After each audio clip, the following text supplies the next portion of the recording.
महानगर पालिका जिलाधिकारी कार्यालय और नागपुर कमिश्नरेट के सौजन्य से तीनों के तत्वावधान में संचालित कोविड के बारे में जानकारी के लिए जो सेंटर यहाँ पर सेंट्रलाइज सेंटर की व्यवस्था की गई है उसका आज निरीक्षण किया।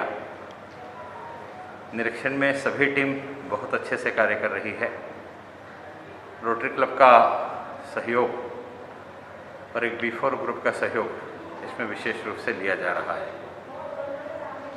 सभी लोग तन्मयता के साथ में काम कर रहे हैं और सिस्टम के अनुरूप पेशेंट का फ़ोन आने के बाद उसे जल्द से जल्द उसकी इच्छा के अनुरूप बेड की जानकारी देने की व्यवस्था इस सेंटर के माध्यम से की गई है।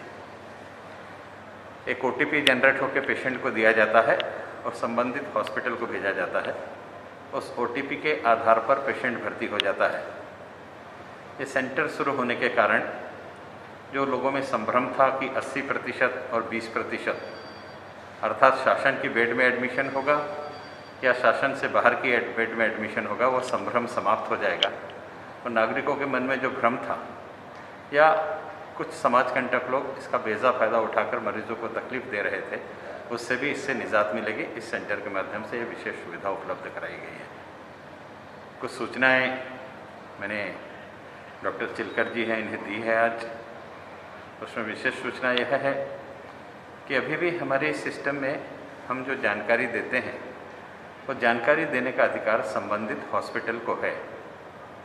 कल अतिरिक्त आयुक्त जलस शर्मा जी का एक वक्तव्य आया। वो वक्तव्य सही भी है कि नागपुर शहर में अभी 996 वेंटिलेटर है, लेकिन हमारी साइट पर अभी भी केवल 27 वेंटिलेटर ही वैकेंट दिखाए जा रहे हैं। आज के इस सुधरे हुए वातावरण में भी अगर यह स्थिति है तो यह कहना उचित नहीं है कि हम खतरे से बाहर हैं, कारण 996 वेंटिलेटर में से केवल 27 रिक्त है, बाकी पूरे के पूरे इंगेज है।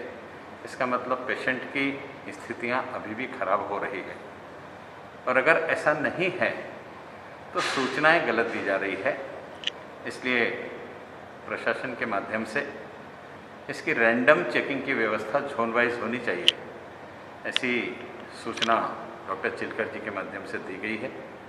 और रैंडम चेकिंग होने के बाद अगर किसी हॉस्पिटल ने गलत जानकारी दी है तो उस पर अनुशासनात्मक क्या कार्रवाई हो सकती है, इस दृष्टि से कार्य करने का भी निवेदन किया गया है।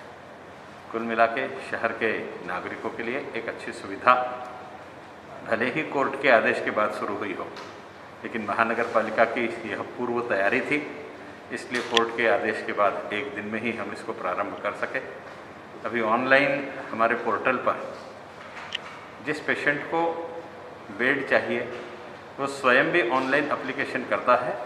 वो एप्लीकेशन हमारे यहाँ रिफ्लेक्ट होती है और उस पर भी तुरंत निर्णय लेकर के उसे सूचना दी जाती है। यह व्यवस्था भी उपलब्ध कराई गई है। मैं निवेदन करूँगा कि नागरिक इन दोनों सुविधाओं का लाभ अवश्य लें। धन्यवाद। Thank you.